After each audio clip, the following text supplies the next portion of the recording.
जिस तरह से उत्तर प्रदेश के जौनपुर जनपद के माधोपट्टी में आईएस की फैक्ट्री है, बिहार के गया के पटुआ टोली में आईआईटीएन की फैक्ट्री है, ठीक उसी तरह से लखीसराय जिले के रामचंद्रपुर में शिक्षकों की फैक्ट्री है। कल सीटेट का परिणाम आया, जिस परिणाम में 100 से अधिक की संख्या में इस संस्थान के छात्र जो है उत्तीर्ण हुए हैं। आपको मैं बता देना चाहता हूं, लखीसराय जिले के रामचंद्रपुर गांव में यह संस्थान अवस्थित है और इस संस्थान की विशेषता यह है कि यहाँ पर जो है निःशुल्क व्यवस्था करवाई जाती है। यहाँ पर इस संस्थान के निदेशक गोपाल जी हैं, जो कि प्रोफेसर रविंद्र शर्मा के सहयोगी के रूप में यहाँ पर अपना योगदान देते हैं, और कुछ छात्र भी हैं जो अब की बार सीटेट में उत्तीर्ण हुए हैं। क्या नाम हुआ आपका? अजय कुमार। कितना नंबर सीटेट में आया? 98। कैसे पढ़े थे आप? सबसे पहले तो मैं इस संस्था के संचालक एवं सह संचालक रविंद्र बाबू एवं सह संचालक गोपाल, जो हमारे सहपाठी हैं, मैं उनका शुक्रगुजार हूँ। और इसमें मेरी मेहनत भी रंग लाई। इनके कथनानुसार मैं उसको मेहनत के तौर पर उतारा। क्या नाम हुआ सरकार? बड़ी चंदन टीका लगाए हुए हैं। अमित कुमार झा। लगता है खुश हो गए हैं रिजल्ट? खुश नहीं रहेंगे? रामचंद्रपुर की सौभाग्य की बात है, हमारे लिए सौभाग्य की बात है। आपके लिए विशेष सौभाग्य? विशेष सौभाग्य की बात है कि हमारे रामचंद्रपुर में यह एक ऐतिहासिक दिन भी कहा जाएगा कल का, जो कि पूरा जीवन काल में मेरा कल तो रात में परिणाम आई? नहीं, कल रात में आई है, लेकिन रामचंद्रपुर में सबसे ज्यादा दिन हो गया ना, रात में उजाला हो गया है। कोई कहता है अंधेरिया, रामचंद्रपुर के लिए कल उजाला हुआ है, शिक्षा रूपी रिजल्ट के रूप में उजाला हुआ है। और यह हम सबों की गौरव की बात है।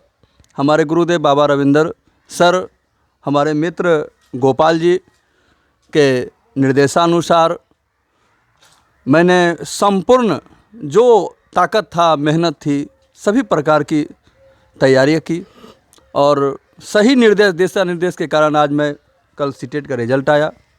125 में मेरा 100 नंबर आया है, जिससे मैं काफ़ी प्रसन्न हूँ। और बाबा को भी मैं धन्यवाद देना चाहता हूँ, और इसका श्रेय बाबा को जाएगा और मेरे माता पिता को जाएगा। तब कैसा लग रहा है? बहुत अच्छा लग रहा है। पूरा खुश होंगे गदगद? बहुत जी। हाँ, कहाँ घर हुआ? सोनबरसा हुआ, बेगूसराय जिला। तो बेगूसराय से यहाँ कैसे आ गए? आए हैं यहाँ सीटेट का तैयारी होता है। ओ, मतलब जानकारी मिली होगी तो आए? हाँ। तो रिजल्ट हो गया? हाँ, हो गया। तब बड़ा मुस्कुरा रहे हैं आप पीछे में बैठ के। हाँ, मेरा सीटेट रिजल्ट आया है। कैसा लग रहा है? बहुत अच्छा लग रहा है। आप एक बगल में बैठे हुए हैं। हम भी सीटेट क्वालिफाई किए हैं आपकी बार। पूर्व में कितना नंबर आया? 92 नंबर है। आप कुछ हिचकिचा रहे थे बोलने में? नहीं, हिचकिचा तो नहीं रहे हैं, बस मेरे बड़े भैया से भी बोल रहे हैं, उसी को मैं ध्यानपूर्वक सुन रहा था। कैसा लग रहा है अभी आपको? बहुत अच्छा लग रहा है। छात्र तो अनुत्तीर्ण भी हुए होंगे, उनके लिए आप क्या कहेंगे? जो असफल नहीं होता है, जो असफल नहीं होगा वो कभी सफल नहीं होगा। असफलता में ही सफलता की कुंजी छुपी रहती है। इसीलिए कहा गया है, थर्ड आई का सिद्धांत है मनोविज्ञान में, भूल का सिद्धांत। लेकिन भूल के सिद्धांत के निवारण करने के लिए वहाँ कहा गया है कि तुमको अभ्यासरत रहना है, तत्पर रहना है, तभी तुम्हें सफलता मिलेगी, तभी लक्ष्य की प्राप्ति होगी। जो असफल हुए हैं, निश्चित है कि पुनः आगे सीटेट की परीक्षा का फॉर्म निकलेगा, वो भरेंगे, बीटेट का निकलेगा, वो भरेगा। और उन्हें अपनी कमजोरी को पहचानना है, जिसे निदानात्मक शिक्षा कही जाती है। उसके बाद अपनी कमजोरी को देखते हुए अपनी तैयारी करनी है और निश्चित है कि सफलता अवश्य मिलेगी। ऐसी बात नहीं है, सफलता सबको मिलेगी। बाबा सीटेट की तैयारी किस तरह से की जाए कि निश्चित सफलता मिल जाए? सफलता के लिए सबसे पहले व्यक्ति को अपने आप को बांधना है। जब तक अपने लक्ष्य को देखते हुए अपने आप को बांधा नहीं जाएगा, अर्थात लक्ष्य के अनुसार ही तैयारी करनी चाहिए, जिससे कोई भी छात्र सफल हो सकता है। सफलता किसी की बपौती नहीं होती है, इसमें किसी प्रकार का भेदभाव नहीं होता है। लेकिन अगर कोई व्यक्ति मन में ठान ले कि मुझे लक्ष्य की प्राप्ति करनी है, मुझे सफलता को प्राप्त करना है, तो सही ढंग से यदि तैयारी की जाए तो वो कुछ भी प्राप्त कर सकता है। जैसे अगर कोई विद्यार्थी किसी परीक्षा की तैयारी कर रहा है तो परीक्षा के सिलेबस को देखते हुए उसको पूर्णतः अपने आप को वहाँ समावेशित कर देना है। समय को बांधते हुए लगातार लक्ष्य की प्राप्ति करने के लिए उसे आगे बढ़ना है। अगर कोई भी विद्यार्थी बाबा आपके संस्थान में आना चाहेंगे तो वो कैसे आएंगे? यहाँ कोई आ सकता है, यहाँ किसी तरह का भेदभाव नहीं है, कोई आ सकता है। न यहाँ गांव या शहर का भेदभाव है, न किसी जाति का भेदभाव है, न कोई लैंगिक भेदभाव है। सामाजिक समरसता है। यहाँ समावेशी शिक्षा दी जाती है, लेकिन एक अनुशासित छात्र बनकर ही यहाँ आना है, तभी उसे सफलता मिलेगी। क्या कोई शुल्क भी है बाबा? नहीं, कोई शुल्क नहीं है, निःशुल्क? निःशुल्क है।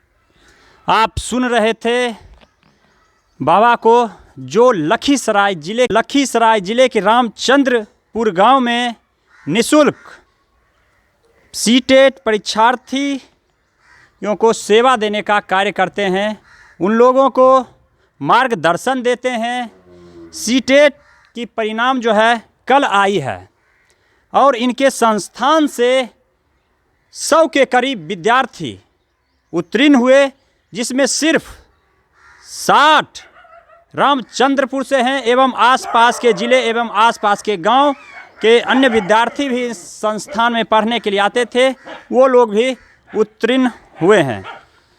बाबा के साथ इस गांव के एक और युवा हैं जो कि शिक्षा के क्षेत्र में युवाओं को मार्गदर्शन देने का कार्य करते हैं। पटना में भी निःशुल्क विद्यार्थियों को प्रेरणा एवं निर्देशन देने का कार्य करते हैं। गोपाल कुमार, क्या गोपाल जी, क्या जादू है जो एक गांव से इतना रिजल्ट आ रहा है सभी प्रकार की प्रतियोगिता परीक्षाओं में? धन्यवाद कुणाल जी, आपने अपना बहुमूल्य समय विद्यार्थियों के प्रोत्साहन के लिए आज दिया। बहुत खुशी हुई। कल सीटेट का रिजल्ट आया है और मूल रूप से हम लोग पहले अपने गांव पर ही फोकस थे, लेकिन बाबा का सानिध्य मिला कि और अन्य जगह के छात्र, खास करके हमारे गांव के बगल में मोहनपुर, वलीपुर, बालगुद्दर, रामपुर, मानो, खगौल, लखीसराय, खास करके शहर के जो विद्यार्थी हैं वो भी इस बार पहुंचे थे और जहां तक संभव हुआ हम लोगों ने सही गाइडेंस देने का प्रयास किया, सही नोट्स उपलब्ध करवाने का प्रयास किया। मूल रूप से किसी भी तैयारी का सिलेबस होता है।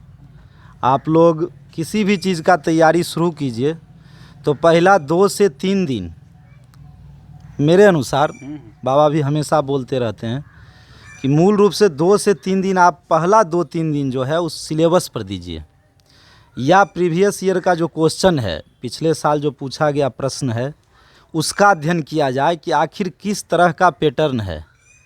सीटेट जैसे है, इसका 5 सेक्शन है। पहला सेक्शन है बाल मनोविज्ञान। अब लड़का, किताब तो बहुत है मार्केट में, बाल मनोविज्ञान का कोई भी किताब उठा लिया, पढ़ना शुरू कर दिया। अब आप सागर में घूम रहे हैं, अनेक टॉपिक उस पे है, लेकिन आखिर सीटेट का क्या है बाल मनोविज्ञान का सिलेबस, कि सीटेट में अवधारणा का सवाल ज़्यादा रहता है। 90% बाल मनोविज्ञान या शिक्षा शास्त्र का अगर सवाल हो तो अवधारणात्मक रहता है, ना कि उसमें तथ्य ज़्यादा रहता है। यानी आपको स्वयं से सोचना है, आपको निर्णय लेना है स्थिति के अनुसार। दूसरा सेक्शन आपका हो गया 1 to 5 में अगर देखा जाए तो पर्यावरण। पर्यावरण का क्या सिलेबस है? एक जनरल जो पर्यावरण है, जो कि बिहार पुलिस या दरोगा में पूछा जाता है, वो सीटेट का नहीं सिलेबस है। सीटेट का सिलेबस है 3 क्लास, 4 क्लास, 5 क्लास का जो पर्यावरण का बुक है, वही सिलेबस है। यानी जो सिलेबस है उसके अनुसार तैयारी किया जाए। गणित का सिलेबस है, आसानी से आप 3रा, 4था, 5वां, 6ठा, 7वां जो बुक है बना के आसानी से सीटेट का सवाल बना सकते हैं। फिर हिंदी का सेक्शन आइए तो उसमें मूल रूप से गद्यांश और पद्यांश है, उस पर आप फोकस करके आप आसानी से, और उसका जो शिक्षा शास्त्र का सवाल है वो भी अवधारणा वाला सवाल है कि कैसे आप हिंदी किसी को पढ़ाइएगा, कैसे आप संस्कृत किसी को पढ़ाइएगा। तो इस तरह से सिलेबस का गहरा अध्ययन, और हम लोग बाबा के सानिध्य में और आसपास के जो पिछले छात्र जो पास हुए हैं उनके अनुभव के आधार पर एक बेहतरीन सिलेबस भी तैयार किए हैं कि आखिर किस चीज़ पर ज़्यादा जोर देना है, किस चीज़ पर हमको ज़्यादा सवाल आ रहा है पिछले साल। तो उसी तरह से तैयारी किया गया और आशा के अनुरूप ही रिजल्ट रहा है। मुझे तो लगता है कि जितना हम लोग सोच रहे थे उससे अच्छा और रिजल्ट आया। और ख़ास करके जो 7वां चरण आ रहा है, अगर इस बार आपका रिजल्ट हो गया है तो निश्चित रूप से जैसे हम अभी ज्वाइन किए हैं एक शिक्षक के रूप में, भविष्य में 2 महीने 3 महीने में हमारे बगल में जो भी छात्र बैठे हुए हैं सीटेट पास हैं, वो भी 2-3 महीने में निश्चित रूप से कहीं जाके शिक्षा के क्षेत्र में अपना अमूल्य योगदान देंगे। गोपाल जी, पटना में जो है बहुत बड़ा बड़ा संस्थान है, वहाँ से भी इतनी भारी संख्या में विद्यार्थी उत्तीर्ण नहीं होते हैं। इस छोटे से गांव में बाबा और आपका भी योगदान है, इतने भारी संख्या में पास हो जाते हैं। इस पे आपका? मैं किसी भी संस्थान पे सवाल उठाना नहीं चाहता। मेरा मूल रूप से यही कहना है कि इस गांव का अभी कोई बहुत बड़ा, मतलब हम नहीं कह सकते हैं कि रिजल्ट हो गया तो बहुत बड़ा बात है। पिछले 5-6 साल से देखा जाए ये एक दिन का क्रियाकलाप नहीं है। हमारे जो सीनियर हैं, खास करके जो 2007-2008 में जो शिक्षक पद पर योगदान दिए, वही हम लोगों के लिए प्रेरणा है। उनको देख के ही बाबा घूम घूम के घर में, या अन्य लोग हैं, सबका नाम नहीं लेना, मैंने बहुत ज़्यादा हैं, वो सबको जागरूक किए कि आप लोग डीएड कीजिए, बीएड कीजिए, तब ना आज सीटेट का तैयारी हो रहा है। सीटेट का तभी कोई एग्ज़ाम दे सकता है जब कोई डीएड करे, बीएड करे। तो ऐसे लोग लगे हुए हैं जो लोगों को घर घर जाके जागरूक कर रहे हैं। और ये शिक्षा रूपी जो प्रकाश है रामचंद्रपुर से शुरू होके अब पूरे ज़िला में फैल रहा है। ये पूरे लखीसराय के लिए गर्व की बात है, पूरे बिहार के लिए गर्व की बात है कि शिक्षा हमेशा साथ में शांति भी लाती है। तो यही बात है कि हम लोग प्रयास करें कि वैसा शिक्षा लें। अब सीधे अब क्या कर रहा है, मैट्रिक, इंटर, बीए, एमए करके फिर आपको जॉब नहीं मिल रहा है। आप वैसा शिक्षा लीजिए कि आप 2 साल, 3 साल, 4 साल के मेहनत के बदौलत अपने माँ बाप का बोझ थोड़ा कम कर दीजिए। माँ बाप का जो परेशानी है, माँ बाप जो परेशानी से जूझ रहा है, गरीबी से जूझ रहा है, उस गरीबी को आप माँ बाप को निकालने का काम कीजिए। तो मुझे तो ये सही लगता है कि आप मैट्रिक कीजिए, इंटर कीजिए। अगर जनरल तैयारी में कूदना चाहते हैं, अगर रेलवे की ओर जाना चाहते हैं तो ITI कीजिए, अगर मेडिकल के क्षेत्र में जाना चाहते हैं तो ANM, GNM, पारा मेडिकल कीजिए, शिक्षा के क्षेत्र में कूदना चाहते हैं तो DLED कीजिए, उसके बाद BA कीजिए, उसके बाद BEd कर सकते हैं। तो शिक्षा का जो स्वरूप है, जो पास्ट का जो एक्सपीरियंस है, पिछले जो हम लोग का जो अनुभव है, क्योंकि हम स्वयं जूझ रहे हैं इससे, अनेकों एग्ज़ाम दिए, थोड़ा थोड़ा के लिए हम लोग 1 नंबर 2 नंबर के लिए छूट जा रहे थे या दौड़ में छंट जा रहे थे। तो यही हम लोग का अनुभव है कि शिक्षा का जो स्वरूप है वो बदल गया है। खास करके अगर आप सरकारी नौकरी चाहते हैं तो आप सीधा पढ़ के, मुश्किल है अभी कि बीए कर लीजिएगा फिर कंपटीशन फेज कीजिए। तो जो वोकेशनल कोर्स है सब, वो करके आप आसानी से कोई भी जॉब आप पा सकते हैं। गोपाल जी, इस गांव में जो है कितने लोग ट्रेनिंग किए हैं? मेरे अनुमान, बाबा कभी कभी बैठ के बाबा से डिस्कस होते रहता है, तो मुझे लगता है कि जितने लोग ट्रेनिंग किए हैं अभी तक, जैसे 7वां चरण होगा तो 100 मतलब 100 के करीब, जैसे इस बार 37 ज्वाइन किया 6ठा चरण में, तो 7वां चरण में हम लोग 100 शिक्षार्थी जो इस गुरुकुल के हैं, निश्चित रूप से कहीं ना कहीं पूरे बिहार के सभी ज़िला में जाएंगे। और अभी 100 अतिरिक्त जो स्टूडेंट है, विद्यार्थी है, कोई फर्स्ट ईयर में है, कोई सेकेंड ईयर में है, वो भी अध्ययनरत हैं, ट्रेनिंग ले रहे हैं। फिर उनको भी सीटेट तैयारी करवाया जाएगा इसी संस्थान के माध्यम से। और जो ये संस्थान का एक बहुत बड़ा स्वरूप है, बाबा बोल ही रहे थे कि समावेशी है और कोई भेदभाव नहीं है, कोई जाति के आधार पर, कोई लिंग के आधार पर, और निःशुल्क भी है, क्योंकि हम लोग भी जॉब वाले हैं, जितना भी टाइम मिलेगा 1 घंटा 2 घंटा। लेकिन यही है कि सीटेट का फॉर्म निकल जाए तो थोड़ा ज़्यादा प्रोग्रेसिव वे में हम लोग तैयारी करवाते हैं। और नेक्स्ट बाबा बोल ही रहे हैं कि अप्रैल से शुरू करवाया जाएगा। तो मैं तो पूरे ज़िला के छात्रों को कहता हूँ कि अगर आपके पास टाइम है 1 घंटा 2 घंटा, लखीसराय जिले, हाँ, पूरे लखीसराय जिला के जितने भी छात्र हैं, संभव हो तो, अगर बाबा का प्रयास रहा था इस बार की लखीसराय शहर में भी जाके इन्होंने समय दिया था, मुझे भी अगर समय मिलेगा तो वहाँ भी अगर क्लास, मेरा जो ड्यूटी आवर है उसके बाद 1 घंटा 2 घंटा तो हम लोग दे सकते हैं, जितना मेरे पास अनुभव है। और अगर कोई और हैं जागरूक नागरिक जिनके पास ऐसा अनुभव है तो मैं उनको भी इस में शामिल होने का आह्वान करता हूं कि आप लोग शामिल होइए और इस बेरोजगारी रूपी राक्षस को हम सभी लोग मिलकर मिटाने का काम करें। आपके पीछे जो छात्र हैं वो तो बेगूसराय जिले के हैं। जी जी, तो यही है कि देखिए, सबसे बड़ा बात है कि कहीं अगर कोई प्रकाश है, कोई सही हवा चल रहा है, तो वो हवा एक मकान में लग के रुक जाएगा, ऐसा बात नहीं है।